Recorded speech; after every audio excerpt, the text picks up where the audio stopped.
Hello everyone. তো বিদ্যাপীঠ বাংলায় তোমাদের সকলকে জানাই ওয়েলকাম। তো আজকে তোমাদের লেকচার জিওগ্রাফি এমসিকিউ প্র্যাকটিস আজকে তোমাদের এই ক্লাসে হবে। তো টপিক আজকে যে সকালবেলায় তোমাদের আমি একটা ক্লাস দিয়েছিলাম ফাউন্ডেশন বেচের জিওগ্রাফি সোলার সিস্টেমের ওপর, যে থিওরি ক্লাস ছিল তার উপর থেকে আমরা এখানে 35টা এমসিকিউ এনেছি, যেগুলো আপকামিং এক্সামে তোমাদের আসবে চান্স আছে, এবং পিআইকিউ বলতে পারো, প্রিভিয়াস ইয়ার কোশ্চান এসেছিলো, এমন সেই কোশ্চানগুলো এনেছি সোলার সিস্টেমের উপর থেকে। তো তোমাদের ক্লাস শুরু করি। খুব গুরুত্বপূর্ণ এমসিকিউ আছে। তো এমসিকিউগুলো আমি যখন করাবো তোমরা ভাববে যে কতগুলো তোমরা করতে পারছো, 35টার মধ্যে একটা রাখবে যে তোমরা 35-এর মধ্যে কতগুলো তোমরা এমসিকিউ করতে পারলে। চলি, আমাদের ফার্স্ট কোশ্চান কি? ফার্স্ট কোশ্চান আমাদের আছে, দেখো, বর্তমানে সৌরজগতের মোট গ্রহের সংখ্যা কয়টি? এটা খুব ইজি কোশ্চান। এটা পরীক্ষায় টপিকের থেকে বলতে পারি আমরা। বর্তমানে সৌরজগতের মোট গ্রহের সংখ্যা 8টি। আমরা জানি 8টি গ্রহ আছে। 8টি গ্রহের নাম কি কী ছিল আমাদের? না, বুধ, শুক্র, পৃথিবী, মঙ্গল, বৃহস্পতি, শনি, ইউরেনাস, নেপচুন। সূর্য থেকে ক্রম অনুযায়ী যদি সাজাই, এগুলোই, ঠিক আছে। সেকেন্ড কোশ্চান আমাদের কী আছে না, সম্প্রতি সৌরজগতের কোনটি গ্রহের মর্যাদা হারিয়েছে? দেখো, সম্প্রতি আমরা কি দেখেছিলাম যে 2006 সালে হারিয়েছিল না? 2006 সালে প্লুটোকে গ্রহের মর্যাদা থেকে বাদ দেওয়া হয়েছিল। তো আমরা এখানে অ্যান্সার করে নিব যে প্লুটো 2006 সালে গ্রহের মর্যাদা হারিয়েছিল। আমরা আগে দেখেছিলাম যে 9টি গ্রহ ছিল, তারপর এখন 8টি গ্রহ আমাদের আছে 2006-এর পর থেকে। এটা আমাদের তৃতীয় কোশ্চান, বর্তমানে প্লুটো কী হিসেবে শ্রেণীবদ্ধ? কি এটা বামন গ্রহ হিসেবে আমরা প্লুটোকে ধরি। এখন বামন গ্রহ আমাদের 5টি বামন গ্রহ ছিল এবং 8টি গ্রহ। 4 নম্বর কোশ্চান, সৌরজগতের বৃহত্তম গ্রহ কোনটি? আমরা দেখেছি সবচেয়ে বৃহত্তম গ্রহ কি? এখানে সঠিক অ্যান্সার যদি আমরা ক্রম অনুযায়ী থিওরিতে আমরা বলেছিলাম, আমি বলেছি তোমাদের যে সবচেয়ে বড় গ্রহ আমাদের ছিল বলতে গিয়ে জুপিটার, বৃহস্পতি যেটাকে আমরা বলি, তারপর ছিল গিয়ে শনি, স্যাটার্ন, তারপর ছিল গিয়ে তোমাদের ইউরেনাস ছিল, তারপর নেপচুন, তারপর বলতে পারো পঞ্চম বৃহত্তম আমাদের বলতে পারো পৃথিবী, আর্থ আমাদের, তারপরে ছিল বলতে শুক্র, ভেনাস, এবং তারপরে মঙ্গল ছিল, মার্স, এবং সবচেয়ে ছোট গ্রহ ছিল মার্কারি, বুধ। এবং এখানে বলছে কি কোশ্চেনে, সৌরজগতের বৃহত্তম গ্রহ কোনটি? বৃহত্তম গ্রহ জিজ্ঞেস করেছে এখানে, সবচেয়ে বড় জুপিটার বৃহস্পতি আমরা অ্যান্সার নেব এখান থেকে। আমাদের চতুর্থ কোশ্চেন, কোন গ্রহকে লাল গ্রহ বলা হয়? লাল গ্রহ দেখেছিলাম আমরা আয়রন অক্সাইডের জন্য গ্রহটিকে লাল কালারে দেখিয়েছিল। সেখানে অনেক ছিল আমাদের যেটি চতুর্থ গ্রহ বলতে পারো পৃথিবীর পরের গ্রহ, এটা হলো মঙ্গলকে আমরা লাল গ্রহ বলে থাকি। মঙ্গলের দুটো উপগ্রহের নাম আমরা কী ছিল? আমরা দেখেছিলাম থিওরিতে যে মঙ্গলের দুটো উপগ্রহ ছিল ফবস অ্যান্ড ডিমস ছিল। আমরা ষষ্ঠ কোশ্চেন দেখে নেব যে সৌরজগতের ক্ষুদ্রতম গ্রহ কোনটি? এখানে ক্রম অনুযায়ী সাজালাম আমি সৌরজগতের ক্ষুদ্রতম গ্রহ, যে সবচেয়ে ক্ষুদ্রতম হলো বুধ, আর এটি সূর্যের সবচেয়ে কাছের গ্রহ। বুধের পরিক্রমণ দিন আমরা দেখেছি 88 দিনে বুধ সূর্যকে পরিক্রমণ করে, সবচেয়ে দ্রুত পরিক্রমণ এটা বলতে পারো। আর এখানে মঙ্গল যদি বলি, মঙ্গল সৌরজগতের লাল গ্রহ বলা হয়, রেড গ্রহ। শুক্রকে আমরা সন্ধ্যা তারা আর ভোরের তারা হিসেবে জানি, সন্ধ্যা তারা, মর্নিং স্টার।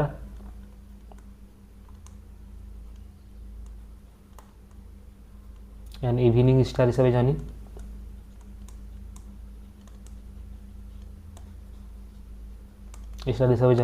প্লুটো এটা গ্রহ নয়, এটা বামন গ্রহের মধ্যে আমরা দেখেছি পড়েছে। এখানে সঠিক অ্যান্সার হবে সৌরজগতের ক্ষুদ্রতম গ্রহ হলো বুধ। আমাদের সপ্তম কোশ্চেন, কোন গ্রহের বায়ুমণ্ডলে প্রধানত কার্বন ডাইঅক্সাইড রয়েছে? বায়ুমণ্ডলে কার্বন ডাইঅক্সাইড রয়েছে, এটা সঠিক অ্যান্সার হবে, তোমরা বলবে সঠিক অ্যান্সার কি পৃথিবী, শুক্র, নাকি মঙ্গল, নাকি ইউরেনাস। এখানে সঠিক অ্যান্সার আমরা দেখেছিলাম যে শুক্র গ্রহে কেন এত যদি বলতে পারি যে এত গরম, এত উষ্ণ গ্রহ কেন বলা হয়? এই বায়ুমণ্ডলে কার্বন ডাইঅক্সাইডের জন্যই তো শুক্রকে আমরা উষ্ণ গ্রহ বলতে থাকি। এখানে সঠিক অ্যান্সার হবে শুক্র গ্রহ। আমাদের তৃতীয় কোশ্চেন এসে গেছে। অষ্টম কোশ্চেন, কোন গ্রহের উপগ্রহের নাম টাইটন? উপগ্রহ আমরা দেখেছিলাম একই এখানে আমরা যদি ফোবস ডিমস বলতে পারো মঙ্গলের উপগ্রহ ছিল, মঙ্গল তো হবে না এখানে। বৃহস্পতির উপগ্রহ বলতে পারো, গেনিমিড ছাড়া সবচেয়ে বৃহত্তম উপগ্রহ যদি বলি গেনিমিড। তারপরে আরও অনেকগুলো 95+ উপগ্রহ আছে। আর ইউরেনাসের এখানে হবে না, ইউরেনাসের উপগ্রহ টাইটন না, এটা সঠিক আনসার হবে শনি।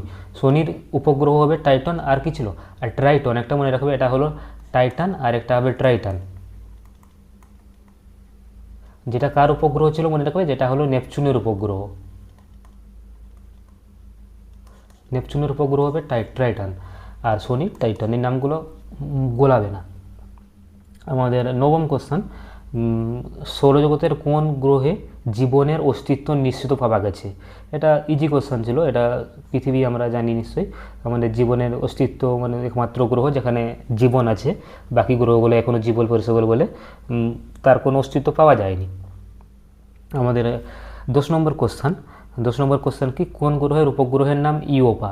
ইউরোপা কোন গ্রহের উপগ্রহ? এটা করবে তোমরা। ইউরোপা এখানে বলে দিই, ইউরোপা হলো গিয়ে বৃহস্পতির উপগ্রহ।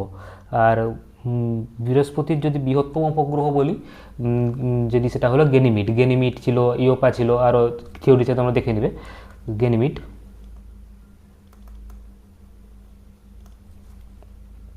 তারপর 11 নম্বর কোশ্চেন কি বলেছে, নিচের কোন গ্রহটি সূর্য থেকে সবচেয়ে দূরে অবস্থিত? আমরা ক্রম অনুযায়ী সাজিয়েছিলাম যে কোন গ্রহটি সবচেয়ে দূরে অবস্থিত, সবচেয়ে কাছে অবস্থিত সূর্যের যদি বলি আমরা, এখানে হয়ে যায় সবচেয়ে কাছে অবস্থিত ছিল কি বুধ, মার্কিউরি। তারপর যদি বলি ছিল শুক্র, যদি বলি সেটাকে ভেনাস। আর তারপরে ছিল আমাদের পৃথিবী, আর্থ। তারপরে ছিল মঙ্গল, মার্স। এবং তারপর কী ছিল, এখানে ক্ষুদ্র গ্রহ ছিল অনেকগুলো। তারপর ছিল এটা ছিল অস্থায়ী গ্রহ আর অন্তস্থ গ্রহ, বহিস্থ গ্রহ আমরা পড়েছিলাম থিওরিতে। তারপর ছিল গিয়ে জুপিটার, বৃহস্পতি, তারপর স্যাটার্ন যেটা শনি, এবং ইউরেনাস আর নেপচুন। আর এখানে কি বলেছে, কোন গ্রহটি সূর্য সবচেয়ে দূরে অবস্থিত? আমরা কি নেপচুনকে দেখে নেব, সবচেয়ে দূরে অবস্থিত Neptune, option C correct answer. তারপর কোশ্চেন, নিচের কোন গ্রহটি একটি জেভিয়ান গ্রহ? এই যে অন্তস্থ গ্রহ আর বহিস্থ গ্রহ পড়েছিলাম আমরা, জেভিয়ান গ্রহ এখানে দেখেছিলাম আমরা।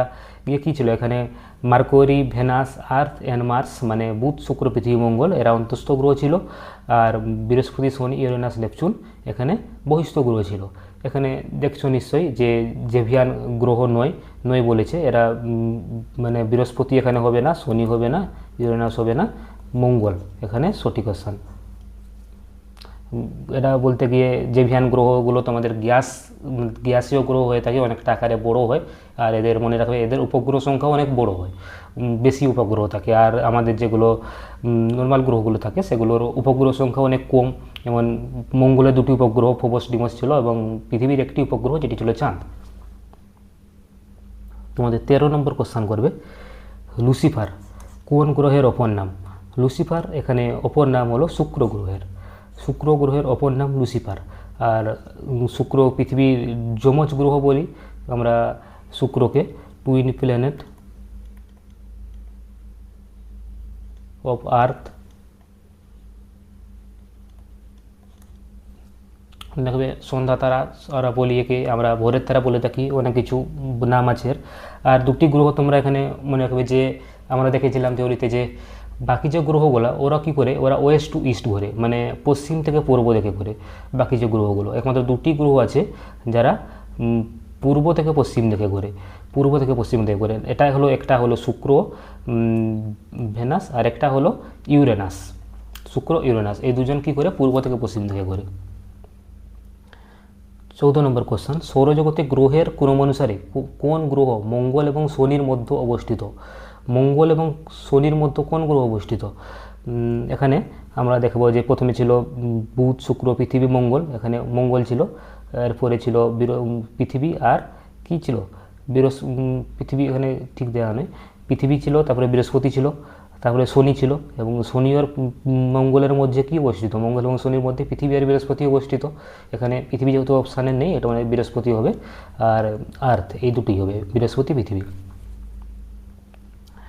নিচের কোন গ্রহগুলি একটি গ্যাস দৈত্য হিসেবে পরিচিত? গ্যাস দৈত্য এখানে পরিচিত বৃহস্পতি, গ্যাসীয় গ্রহ আমি বলেছিলাম, এটা গ্যাসীয় গ্রহ বলে আকৃতি অনেকটা বড় হয়। আমাদের 16 নম্বর কোশ্চান, শুক্রের কতগুলি উপগ্রহ আছে?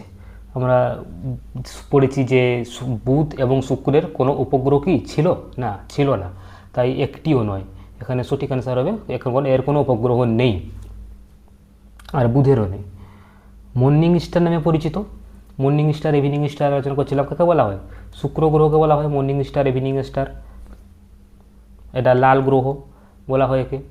নেপচুন, যেটা অনেকটা মানে পৃথিবীর কালারের মতো সবুজ কালারের সবচেয়ে ঠান্ডা গ্রহ বলে থাকি, সবচেয়ে ঠান্ডা গ্রহ নেপচুনকে বলি আমরা। 18 নম্বর কোশ্চান, কোন গ্রহে বিহং লাল বিন্দু লক্ষ্য করা যায়? বিহং রেড মানে স্পট লক্ষ্য করা যায়। এখানে সঠিক অ্যান্সার হবে বৃহস্পতি। বৃহস্পতিতে লাল বিন্দু লক্ষ্য করা যায়। এখানে মঙ্গল ভুলেও করবে না, মঙ্গলকে আমরা লাল গ্রহ বলি, কিন্তু রেড স্পট বৃহস্পতিতে, রেড স্পট ছোট লাল রঙের দাগ দেখা যায় বৃহস্পতিতে। 19 নম্বর কোশ্চেন তোমরা করবে, পৃথিবী এবং সূর্যের মধ্যবর্তী গ্রহ হলো, পৃথিবী এবং সূর্যের মধ্যবর্তী গ্রহ কি? পৃথিবী এবং সূর্যের মধ্যে আমরা কী দেখেছি? প্রথম বুধ পড়েছে, তারপর কি শুক্র ছিল না? বুধ এবং শুক্র, অপশান সি হয়ে যাবে তোমাদের কারেক্ট অ্যান্সার। 20 নম্বর কোশ্চেন, সৌরজগতের কোন গ্রহ সূর্য থেকে তৃতীয় নিকটতম? সূর্য থেকে তৃতীয় নিকটতম কী ছিল? তোমাদের বুধ শুক্র দ্বিতীয়, এবং তারপরে ছিল পৃথিবী। সূর্য থেকে দূরত্ব অনুযায়ী তৃতীয় গ্রহ হলো পৃথিবী, এবং সৌরজগতের পঞ্চম বৃহত্তম গ্রহ এটি ছিল যদি আকার অনুযায়ী দেখা হয়। তারপরে 21 নম্বর কোশ্চেন, কোন গ্রহটিকে বরফের দৈত্য বলা হয়? বরফের দৈত্য আমরা দেখেছিলাম এক্ষুনি, কাকে বলা হয়? ইউরেনাসকে বলা হয়।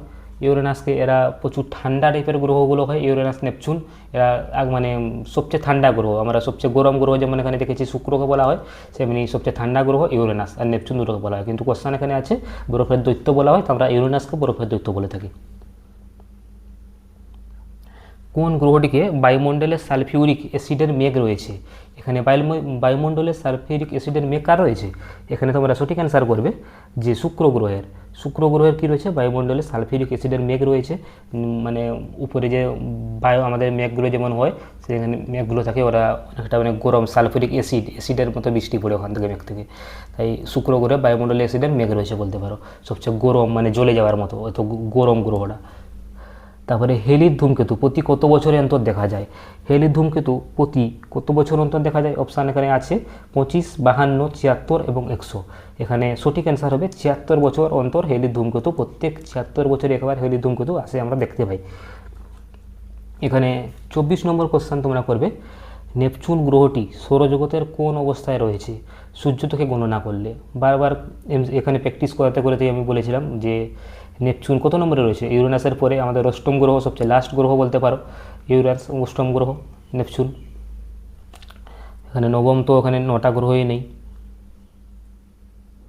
আমাদের 25 নম্বর কোশ্চেন, কক্ষপথে সূর্যকে ঘিরে আবর্তনের সময় কোন গ্রহ সবচেয়ে ধীর গতিতে চলে? কক্ষপথে সূর্যকে ঘিরে আবর্তনের সময় মানে যে পরিক্রমণ করছে সূর্যকে ঘিরে, সবচেয়ে আমাদের ফার্স্ট দেখেছিলাম বুধ ঘুরছে, আমাদের সবচেয়ে লাস্ট মানে যদি বলি আমি এখানে সবচেয়ে লাস্ট কী ছিল আমাদের, মনে করো থিওরিতে বলেছি যে সবচেয়ে লাস্ট ছিল নেপচুন। নেপচুন কারণ সবচেয়ে দূরে অবস্থিত এটি।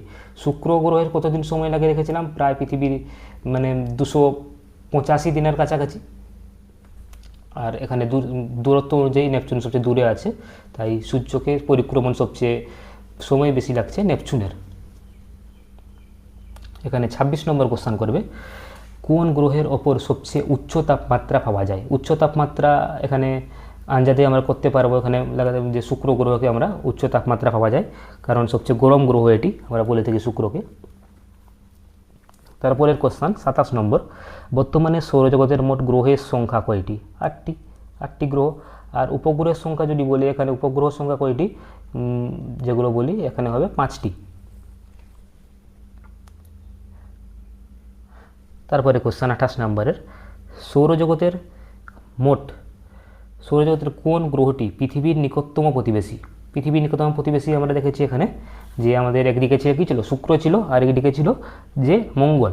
এখানে অনেক ভাবতে পারো যে দুজন তো কাছাকাছি যাবে না, কিন্তু দূরত্ব অনুযায়ী যদি বলি আমরা, মঙ্গল পৃথিবীর সবচেয়ে কাছে অবস্থিত। আমাদের 29 নম্বর কোশ্চেন, তোমরা অ্যান্সার করবে এটার যে কোন গ্রহকে কক্ষপথে সবচেয়ে বেশি উপবৃত্তকার?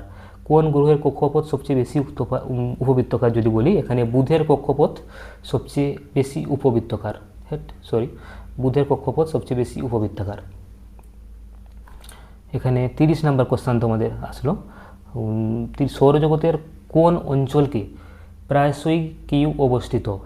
এখানে কোশ্চেন আছে সৌরজগতের কোন অঞ্চলে, এটা মানে প্রায়শই কিউ বলছে, একটা ট্রানজেকশানে ভুল হয়েছে আমার, যেখানে সবে গ্রহাণু বেল্ট অবস্থিত, গ্রহাণু বেল্ট।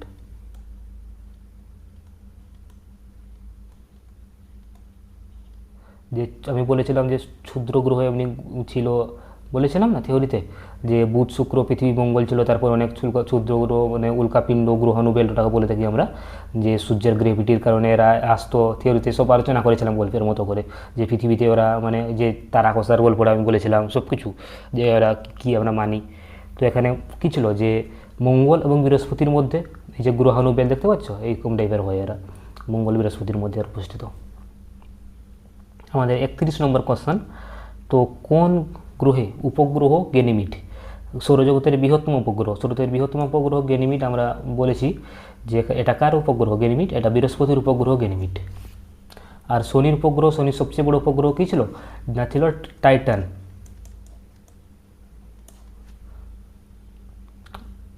সৌরজগতের কোন গ্রহের উপগ্রহের নাম ক্যালিস্টো।